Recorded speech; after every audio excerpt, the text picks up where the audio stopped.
my name's Toby Harris. I'm the founder of exwifegothalf.com. This is a website that's built basically to handle all issues in divorce. And what we've done is we've created this program right here, The Divorce Show, to basically serve as a weekly informational topic discussion forum. It is interactive. You can email us. We will answer your questions on the air. You can call us. We will put your phone calls on the air. But basically what we want to do is we want to cover all topics and be a forum for every topic. We want to cover child custody, alimony issues, separation of property, separation, pets, how do you handle pets during a divorce? You know, basically any issue that divorce handles, that's what we're here for. So welcome to show number 1, and we're doing this in one take. Okay, so Jerry Seinfeld started this new program. It's called the Marriage Ref, and I didn't even watch the thing. So I'm going to do the review just like a Ralph Garman style, just like he used to do on K-Rock, where he wouldn't watch the movie, but he'd review it. I just read all the tweets that came off of this thing.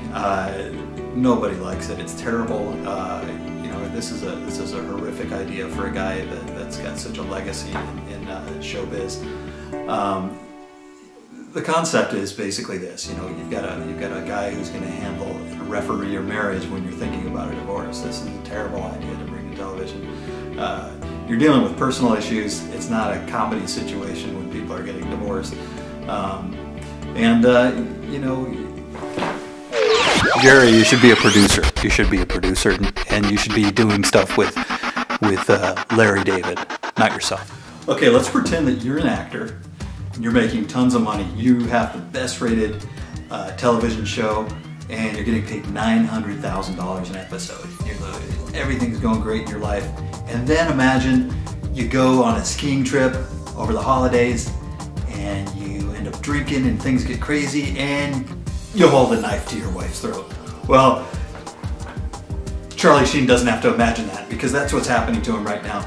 Basically, it looks like Brooke Mueller is edging for a divorce, and it's going to happen after his domestic abuse court date. And you know, basically what they're looking at is the fact that, you know, he's a hyper-violent guy when he's drinking. So what they've done, I guess, is a PR move, is they've taken him and had him go to rehab. You know, that's the excuse for everything. Go to rehab.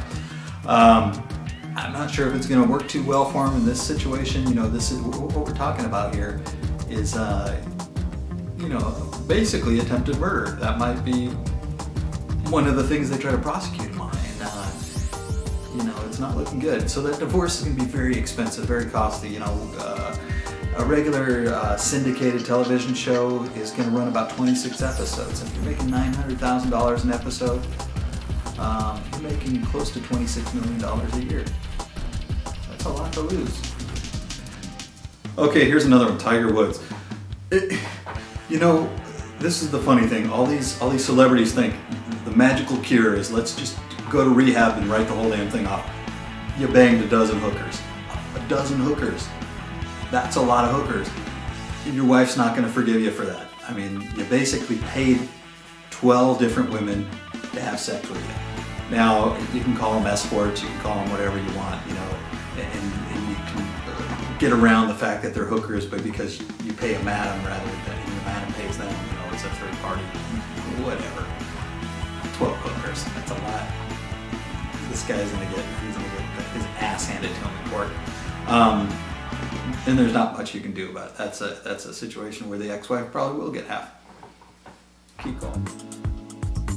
Okay, so let's say that you're in the middle of a divorce and your wife is complaining about custody of a pet, you know, and it happens to be her little foofy, you know, those little yappy poodles. You know, you hate the damn thing. You've always hated it, but you know, you put up with it, but it's always yap, all over the place. And you can't stand it. So, you know, you could accidentally leave the front door open for a couple hours. Accidentally, of course. Foofy could be gone.